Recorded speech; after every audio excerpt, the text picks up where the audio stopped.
Well, we're looking forward to playing another football game. It's been great to have a bye week, and we needed it, but really excited to have a chance to be back home, in alumni, and we're playing a really good football team in North Carolina State. They've come off of two tough weeks, two tough games. They played very physical on both sides of the ball. They're really well coached. They have really outstanding players, and Dave has done an unbelievable job with that program. And when you watch them on film, you just come away being extremely impressed with them.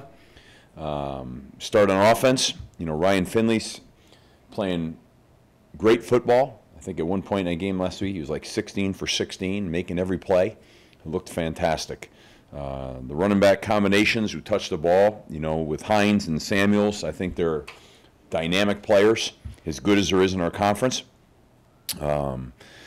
Wide receivers, they've got big receivers that I think go up and make plays. I think their skill is excellent.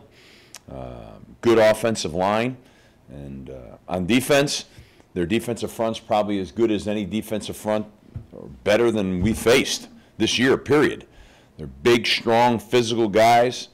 They have an elite pass rusher in Chubb. Linebackers are good. Fernandez is a heck of a player. I think they're well coached up schematically on defense. I think it's hard to run the football on them. They're like 31st in rush defense and 57th in total defense in the country, and that's after playing in an elite schedule. So that's meaningful to me. Sometimes I see things and against who, but this is against real good people, so those are meaningful numbers. So we're playing an outstanding football team. I think we all know that, and it'll be a huge challenge for us. We've had a great 2 weeks in preparation. We're continuing, or we will by the time we play. We'll continue. Had another good day today, and looking for another great day tomorrow. I think we've got a great attitude, great work ethic, and hopefully we'll keep our rhythm, and it'll be an exciting day here at Chestnut Hill. Any questions? Coach, just talk about a ranked team coming to alumni. It doesn't happen that often. It does once in a while, but just talk about the opportunity you have to win 4 straight and just the big macro picture of that. Well, I think that it's been a season where we've played so many good football teams, honestly, that in our mind, we're just getting ready for another really good football team to come in here and play. And one of the things I've really focused on with our team and focused on this week is I think you get to the end of the season like this, towards the end, and I think a lot of teams get really distracted. And like our message is just, we're just scrapping to play another football game. So I really don't pay much attention to that, in terms of that kind of stuff. I'm not going to say that those aren't nice things if you can pull them off and all that, but we're just real, roll our sleeves up, go to work. We got a really good football team coming in here, and we got to find a way to win this football game. And beyond that, not real locked into any of that stuff. And that's kind of been our MO this year, and we just kind of keep swinging. So I'm really working hard. As I told the team, just let's put blinders on. We're in a one-game season right here, period, end. So that's what I think, and I hope that's what our team thinks, because I think that's the trap this time of year especially. I think the season always presents different traps, but a lot of teams start all of a sudden looking at what's next week or 3 weeks, or what could happen here and what could happen there. That's just a trap to me. Just a side note question: I was driving on Beacon Street coming up here, and I saw the indoor practice facility. It seems like it's just risen the last 2 weeks. Yeah, just it's awesome. About what that means for obviously national TV this Saturday. Recruiting, seeing that, I'm sure they're going to show that on TV. Yeah, just the whole big picture of recruiting with that coming on. Well, it's a big big opportunity for us to increase our facility. We'll have a premier indoor facility here with a brand new premier weight room in there, and for not just football, but for a whole lot of sports. People kind of go about their business, but we fight the weather all the time around here, and to have a facility like that, as you said, for recruiting, for functionality, for development of our athletes, it's huge. We're probably in the most, if not the most, one of the most severe weather deals. And so we desperately need that kind of elite facility. It'll be beautiful. It'll be at the very top of the line, and will help us in every way you can imagine, most importantly, recruiting. But again, development, where, we can really, sometimes, we have to prepare to get them up early and take maybe buses somewhere 40 minutes away, and then fight the weather elements and all the stress that goes along with all of that. It's hard to fathom. But and say, well, we never had one, and I know, but a lot of things have changed in major college football all around the country. What was 12 years ago no longer is today. I mean, this is the largest facility boom in the history of college football, college athletics, but especially college football. So this is a huge deal for us. We're excited about it. We're grateful and thankful to all of those that have contributed to make this happen. So it's a big deal. Coach, Jalen Samuels presents a whole host of problems with his speed and his agility. How do you determine if you want to play him physically, if you want to play off of him with the defensive backs? What kind of goes into developing a game plan for a player like him? I mean, all of the above. He's an elite player in our conference. He's got tremendous athleticism and skill. So, I mean, I think, we'll do a host of things to try to have a game plan to contend with him. But this is where, I mean, they have really dynamic skill players and a quarterback right now that's on fire. So, that nucleus of guys is really impactful for them. That's why they're often having a season that they're having, one of the many reasons, right? They're really good on defense, and they've got electric playmakers. And the quarterback is making a lot of plays. Put it all bag and shake it up, you got a good football team, and that's what we got. That's what we're playing. And with Finley, a quarterback, you face both types of quarterbacks, pro style Yeah. and dual threat. How do you feel the defense has progressed from the beginning of the year, facing multitudes of types of quarterbacks? Well, we certainly faced our share of dual threats, but we're progressing. I think the linebacker position is really progressing. John Lamont is becoming more and more confident every week. That's been huge. So that's been a big deal. I think we're getting more comfortable playing multiple coverages in the back end, and so that's been really big for us as well. And I think our play up front has been great with Wyatt Ray and with Zach Allen and Ray Smith and Noah Merritt. We've had real consistent play up there. So we're continuing to improve on defense and kind of really anchoring in there, after the disruption that we had earlier in the year. It's kind of a mirrored on both sides of the ball, actually. We took a lot of hits early in the year and kind of rebounded, recovered, went back to work, developed, and we feel like we're making progress on both sides with some of the new faces that are in there, and they're getting more and more experience. How's Harold Landry doing, and just what's his status for the game? I'd say unknown, and we'll have to see where we're at here towards the end of the week. It's early.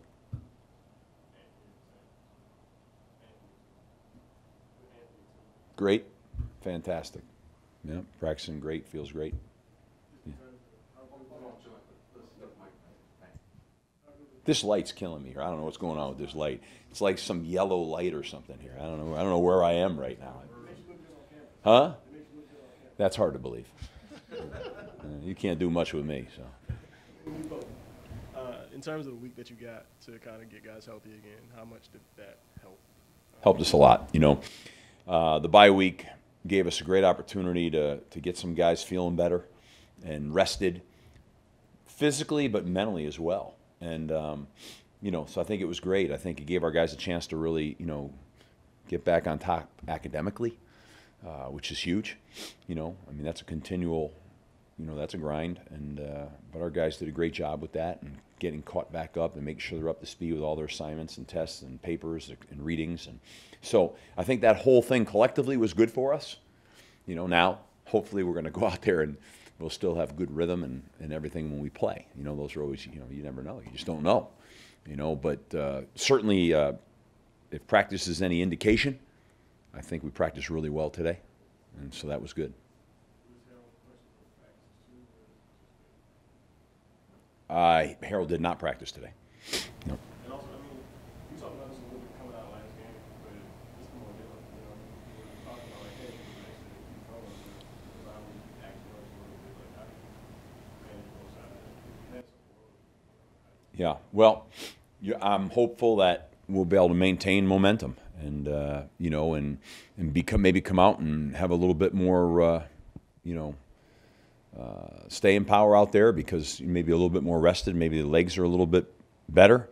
It seemed that way today. We got an early start on the game week, obviously.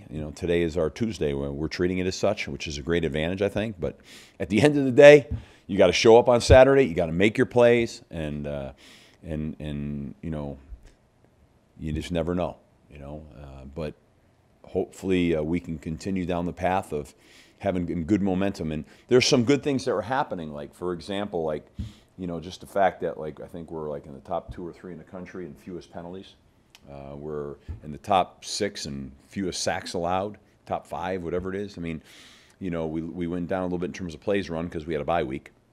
But I just think that some important statistical categories are good, which speaks to that.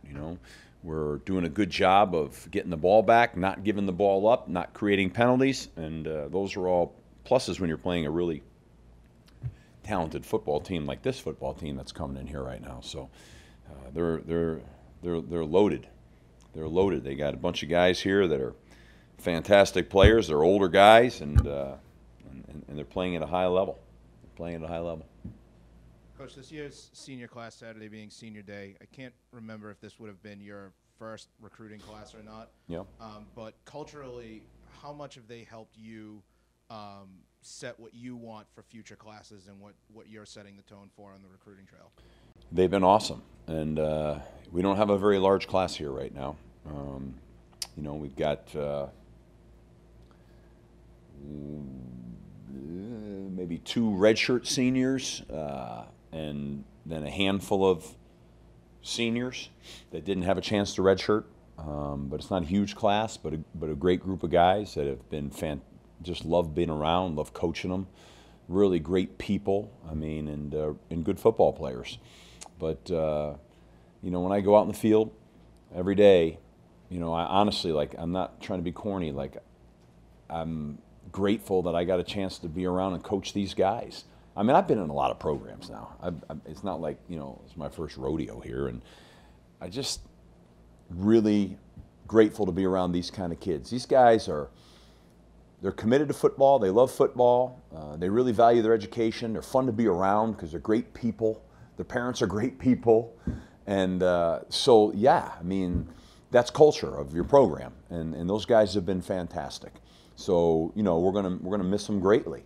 And they were the glue of that early getting here. A couple of them were in place. The 5th-year guys, we had to, they were already committed here, but they technically are your first class, even though they were committed. And then a handful of the other guys that didn't redshirt that were genuinely the first full recruiting class, and just fantastic guys. And so have had a great impact. I would say that our alumni, our fan base, can be really proud that these guys represent this university on that football field, because they represent all the things that are really great about being a student athlete. And that's important here, as it should be. And so I'm really proud of those guys. Steve, last year you picked off Ryan Finley twice in your game. What development have you seen? Obviously this year he's taken a step up. I think he's only thrown 3 interceptions to 15 touchdowns this year. So just from the tape you've seen, what development? Well, he's extremely accurate. And he's got total command. And it appears to me like everything else. I talk about with our team, there's chemistry, right? They appear to have good chemistry. I think having a chance to have been with that program now for over a year, obviously 2 seasons, but and I think he's got good chemistry, good leadership. He's accurate. He's smart with the football. He understands exactly what what their offense is. I think he's playing at a really high level, and I think that's a piece of it. And then, of course, they have these other really talented players on his football team, and then there's chemistry. There's a chemistry there. That's obvious. You can see it. You talked about how they have a really strong run defense. Yeah. Do you think you'll attack the air more? I think their pass defense is in the bottom third of the FBS. So is that a plan you have going forward? I think our goal is to be balanced. Our goal is to try to do what we do well. I think at this stage of the game for us, be very difficult for us to just be somebody we're not. We're probably not that team right now yet where we could do something like that, but we will for sure be balanced. We will for sure attack through the air and through the run game, and that'll happen. But again, when you look at statistics, always look at who people play. It makes a whole lot difference. Okay, and I think everyone forgets that all the time. I always bring it up because that's the thing I look at. I watch who people play. You play teams that don't play very good defense or something, or, I mean, in some conferences I see out there.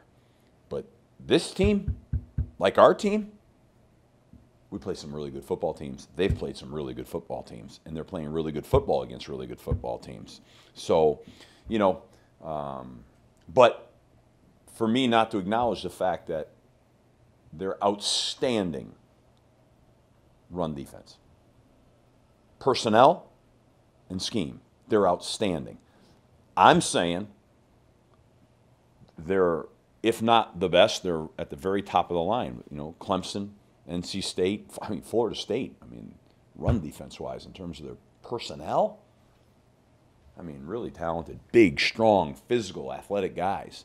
So this defense is absolutely physically, on tape, statistically. I mean, they're that. How do you win? You play great defense. That's how you win. You have a good run game. That's how you win. This team plays really good run defense. They got a good run game. And you know what else they got? They got a quarterback that's playing at a high level. Put kind of what we always come in here. We talk about this all the time. I mean, and that's what you see with NC State right now. So he's done a great job. You talk a little more about Chubb, you know, Yeah. just his ability to get to the quarterback. And Yeah, I mean, we should talk a little bit about Chubb because he's one of the elite players in America. I mean, aside from the fact they're big physical guys interiorly, then they got this guy out on the edge. And he's one of the best pass rushers in America. And he's stout. He's physically stout, explosive, but he's a dynamic player as well. This guy is a difference maker, and he impacts the game. So he has our full attention because I think he's that good. So that's what we're looking at there, a first-round draft pick right there. Jeff, talk to the kids a little bit about his plays after the whistle, and how he's kind of like baiting the Clemson quarterback, stealing his towel. You know, that's bumping guys. And That's a good question, Rich. I mean, we talk about it all the time, period, and, you know, and with our guys, and so we're going to talk about it again, that, you know, we can ill afford to get involved with any nonsense. You know, we've got to keep our mouth shut. We just got to go play the game. And if you're upset, or if something's bothering you, or there's someone's chirping in your ear, just play harder. Just play harder. But what we don't want to do is engage in nonsense, ever, with any team, ever.